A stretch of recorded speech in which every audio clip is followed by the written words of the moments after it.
Hey guys, Lexi here. Welcome back to another video. I want to start a new series exploring self-love and talking about all the different ways that we can come to like ourselves. Valentine's Day is coming up, so I thought it'd be fun to start a series where we explore self-love. First thing I want to talk about today is how to like yourself. First things first, let's all acknowledge that society has taught us that our worth is based on our productivity. Now let's also acknowledge that this is not true. However, it might be hard for you to think of things or list things about yourself that you like that don't involve productivity. So I wanted to touch on self-love, and I think it's much deeper than just putting on a sheet mask and calling it a day and saying, self-love time. I consider that more self-care. I wanted to share with you some steps on how to love yourself and some practices you can do to get there.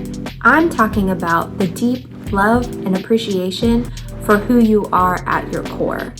This is a practice. It will take effort, and some days will be better than others, but I promise you it gets easier the more that you do it. Step number 1 for how to like yourself is to make time for the things that you like to do once a week that do not have to do with productivity. This step is about feeding your curiosities and living your life to the fullest so that you don't feel like you're missing out. We can get so caught up in all of the things that we do for ourselves productivity-wise that we aren't feeding our souls in the way that we're exploring new things and experiencing new things. This could be something like trying a class you have an interest in, be it a sewing class, a cooking class, a workout class that is new, like dancing or swimming or cycling. And it can be even more low-key than that, like checking out a store that you're really interested in, going to a park or a museum. A lot of museums and other public areas have free days where you can go and explore for the whole day if you want, charge-free.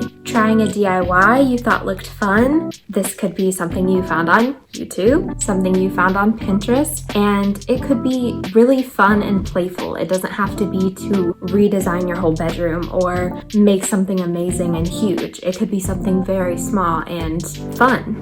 Feed those curiosities. They help you feel like you are being true to yourself, they get you out of the mundane, and they keep you inspired just by living your life. I know it can be hard to feel like you have value without productivity. So if you are struggling with that, at the end of the day, list all of the things that you got done, all of the things you accomplished, all of your little tiny victories. This can look different for everyone. Some of you might be making a phone call you've been absolutely dreading. You made your bed. Good job. Maybe you cooked a meal for yourself instead of ordered in. Awesome. You complimented someone today. That's amazing. Not only did you make yourself feel good, but you made someone else feel good too. I understand some of you might be dealing with mental illness, and the things I listed might seem absolutely not possible. So list the things that you were able to accomplish that do sound possible, because no task is better than another one.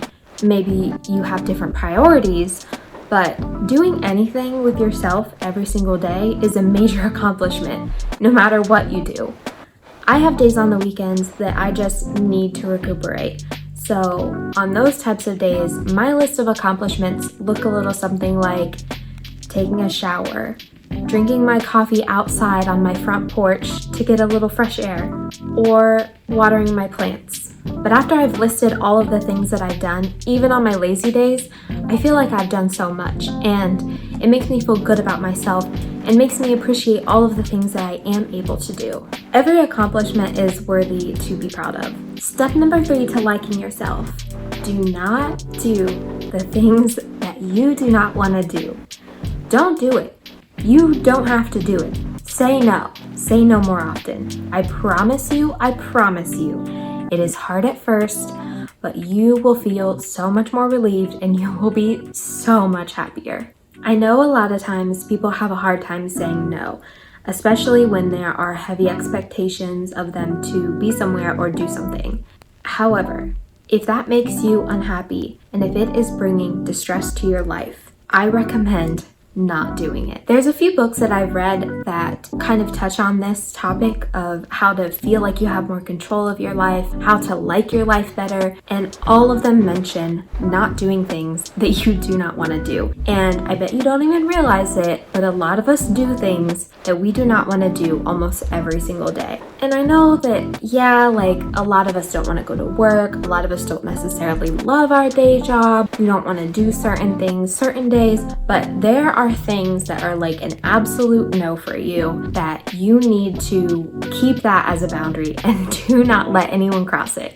These can be personal to you, they can make no sense to anyone else, but if it's something that makes you feel good about not doing, then I highly recommend not doing it. One of the things that I absolutely do not ever do is I do not work on my birthday. I do not care if I don't have any vacation days. I don't care if it is the most important day of the month. I do not work on my birthday. It makes me feel better. It makes my birthday feel more important to me. I just don't do it. I don't work on my birthday. That is one of my hard and fast, absolutely not. I'm not doing it. Being true to yourself can really help you like yourself. Step number 4 to liking yourself is set yourself up for success. What the heck does that mean? One of the easiest ways for me to set myself up for success is I think about my future self. I think about my future self and all the things that I want in my future and the things that I can do now to make that happen. One example is I think of my future self every night before I go to bed. I know that I'm going to want to sleep in longer than what my alarms are set for. So every night for my future self, I lay my clothes out. I look at what the weather is going to be, and every time I lay my clothes out the night before, I have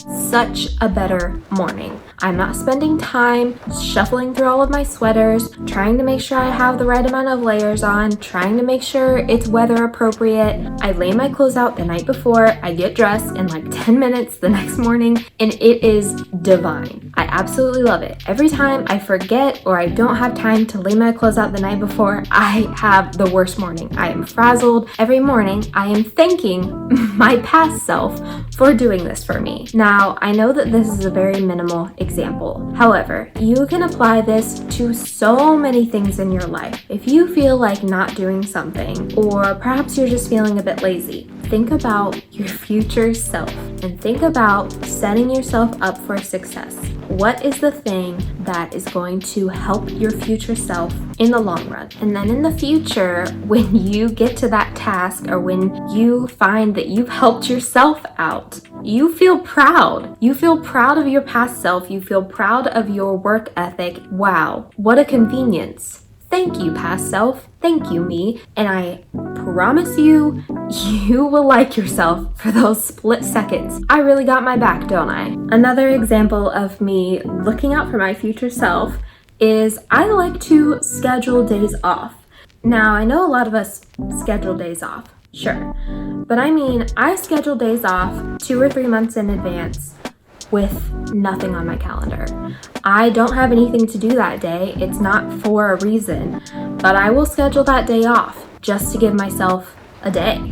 Typically, I like to do it when there are long expansions between holidays where I have a day off, just to give myself a little mental break, a little physical break, just to get myself caught up on things. I like to schedule myself an extra day off, and then when it comes close to that day, a week or 2 ahead of time, I'm just like, thank goodness I did that for myself. I really appreciate myself. Wow, look at me. I really got my back. It's like giving yourself a little surprise or a little gift. It makes you feel good. Next step to liking yourself is to take care of your body. Now, I will bet you are the best person to know what to do with your own body. I know a lot of people like to say, oh, you need to do this, this, and this to like your body or like yourself, but you know yourself best, and you know what is going to be best to take care of your body. If it is soaking in Epsom salts, do that. One of my personal favorites is I try to dedicate 2 days a week to stretch for about 40 minutes. And then every other day, I like to stretch for at least 5 minutes. I sit at a desk all day long. And so stretching feels really good to my body.